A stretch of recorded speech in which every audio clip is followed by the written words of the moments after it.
Hello everyone, I'm Arima Khanam and welcome back to Balajee online classes. I'm once again here to illustrate the next two chapters, that is lesson 6 and 7, and the lesson's name is David Begins a New Life. It is an extract from a novel, David Copperfield, which was written by Charles Dickens.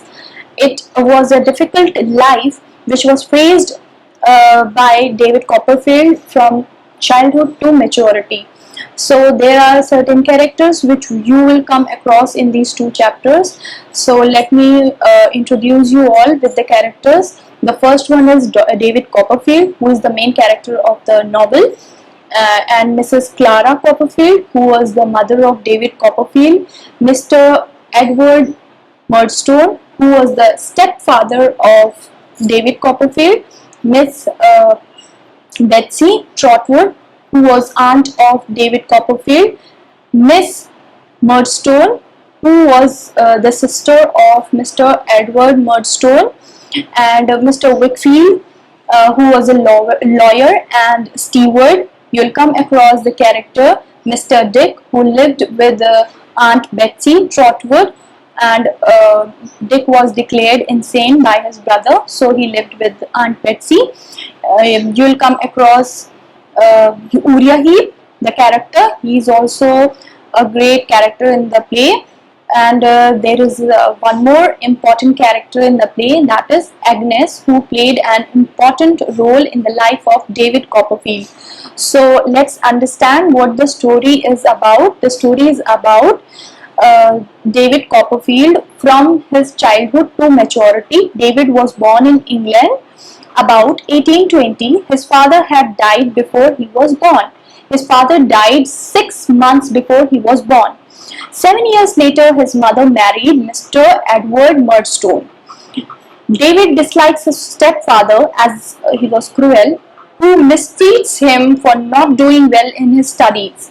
Once, while he is being thrashed, David bites Mr. Murdstone. David is sent to a boarding school called Salem House, which has a ruthless headmaster, Mr. Creakle. David's mother dies while he is at Salem House and he returns home. Mr. Murdstone sends David to work in a factory in London. David's landlord in London, Mr. Micawber, goes bankrupt and is imprisoned. David decides to run away. David's only relative who can help him in the play is his aunt, Miss Betsy, who lives in Dover.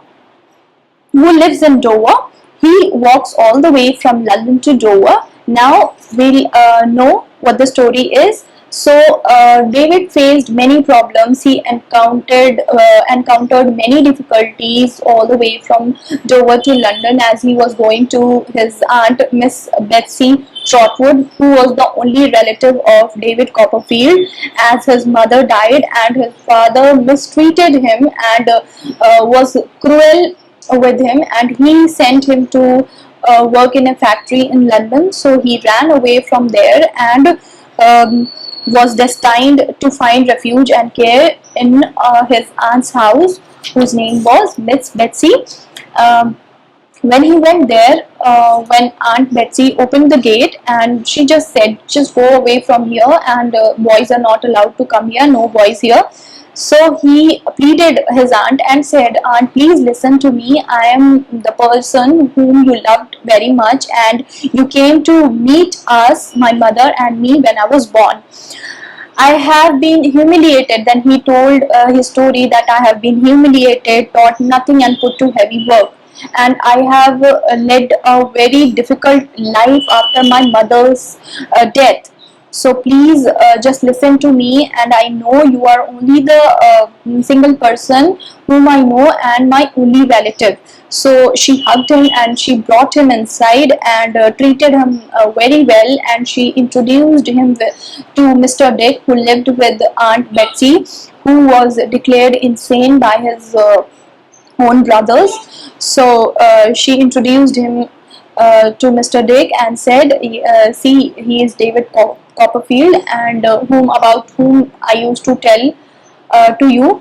So he was very perplexed and he didn't remember who David Copperfield was. So as the time passed, he grew fond of David and they led a very good life.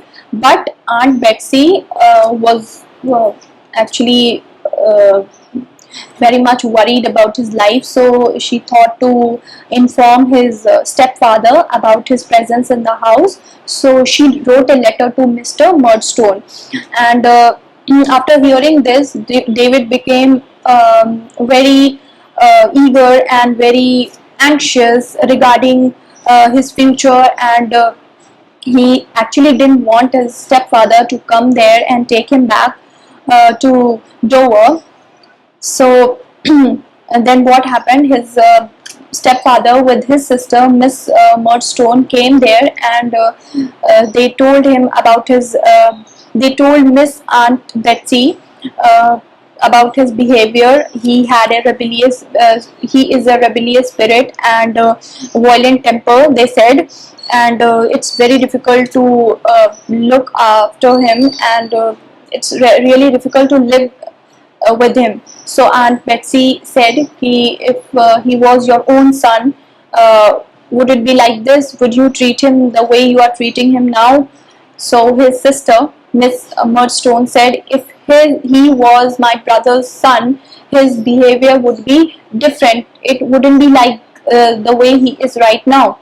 So Aunt Betsy just refused and told them, please आप लोग यहाँ से जा सकते हैं, and I don't have any intention to send him back, uh, and I will be his guardian with Mr. Wickfield, and he'll be living with us. So hearing this, David Copperfield became very glad, and he started hugging his aunt tightly, and he kissed her many times, and he shook hand with Mr. Dick, and he was very delighted to know that he is going to be living with Mr. Dick and his aunt Betsy. This is the illustration of lesson 6. Now we'll come to lesson 7, the further life, that was led by David Copperfield. So in this you will come across different character, Mr. Whitfield, Agnes, and there was a head boy, Adams, Dr. Strong, and Uriah Heep. So let's know about this lesson now. So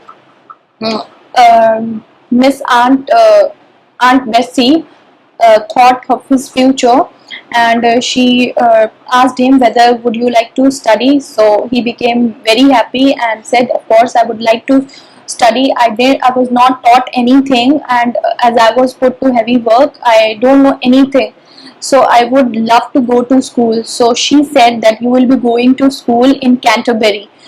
So she went to Mr. Wickfield, and he greeted him and said, yes, Miss Trotwood, why have you come here? So she told that he is my nephew and I wanted him to get admission in the school. Well, Miss Trotwood, what brings you here? He asked Miss Betsy. So she told that I want to get him admitted in the school in Canterbury. Mr. Wickfield thought for a moment and said, the best school in the district does not have any room for boarders. So he said that there are no rooms left for the boarders. So where will he live? So she thought for a while and said, what to do? So he advised her and said, if you want, he can live with us. I have a daughter, Agnes, and they both can live together. They are of same age, and he started living with Mr. Wickfield and his daughter Agnes.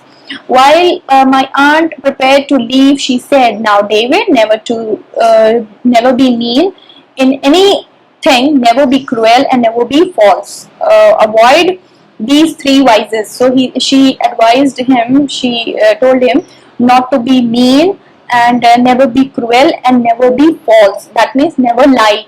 These are the three vices she taught him, and I can always be hopeful of you. So she left by saying all these things, and he started living with Mr. Wickfield. He was very anxious as he was about to go to his new school. The next morning, Mr. Wickfield took me to my new school. he was taken to his new school by Mr. Wickfield. He introduced me to Dr. Strong. There he met Mr. Strong, the headmaster of the school, who was the headmaster. The head boy, Adams, showed me round and introduced me to the masters.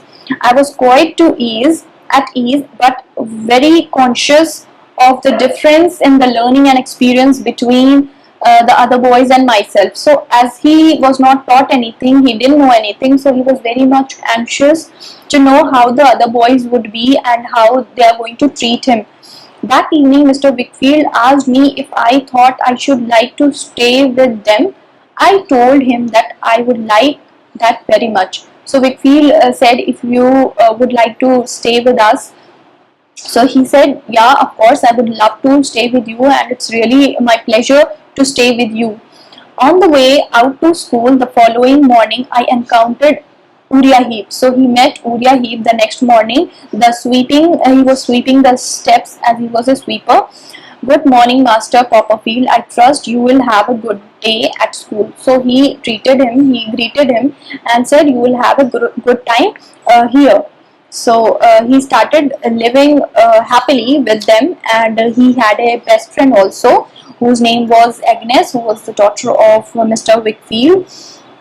Then going on 4 years, after 4 years, Master Copperfield, since a year after the death of my father, uh, the day I reached school quite early, in about 2 weeks, I was very contented there. That means after 2 weeks of the time passed, he was very happy over there. I was not skillful in their games and quite backward in their studies. As he was not taught anything, so he was not very skillful in the games which were played in the school, and he was not so good in his study, but he was totally contented with the friends and with the people in his vicinity. So but practice would improve me in the first. So he believed that practice makes a man perfect. Every third or fourth week I visited Aunt Betsy in Dover, and on alternate Wednesday Mr. Wickfield would visit me. So every Wednesday he used to Mr. Dick used to come to David to meet him, and after 2 weeks, after fourth week, third or fourth week, Aunt Betsy used to come to meet him. Life at the Wickfield home was quite unpeaceful. So he had a very peaceful and harmonious life in Dover, in the school where he was admitted. To my great comfort, Agnes became more of a sister. So Agnes, who was his best friend, became more of a sister to him, and even Aunt Betsy could have ever imagined. Aunt Betsy could never imagine how good life he was living over there. Hence my life at Canterbury was happy and fruitful one. So his life was very fruitful and good, as he was very glad to live in Canterbury. So this was the life which was led by David Copperfield after he came to Dover, to his aunt's place, and his aunt admitted him in Canterbury school, and he was very happy with the people in his vicinity. So this was the life led by David Copperfield. These are the two lessons I have illustrated in this video. So I hope you must have understood it very well. So I hope you must have understood the lesson very well now. So what you need to do is just download the exercises from School Mitra and start doing it in your books and copies. Please do read both the lessons thoroughly so that you will not face any problem, you will not have any query regarding the lesson, and you will understand it better. So meanwhile, take care of yourself and wait for my next video. Bye bye.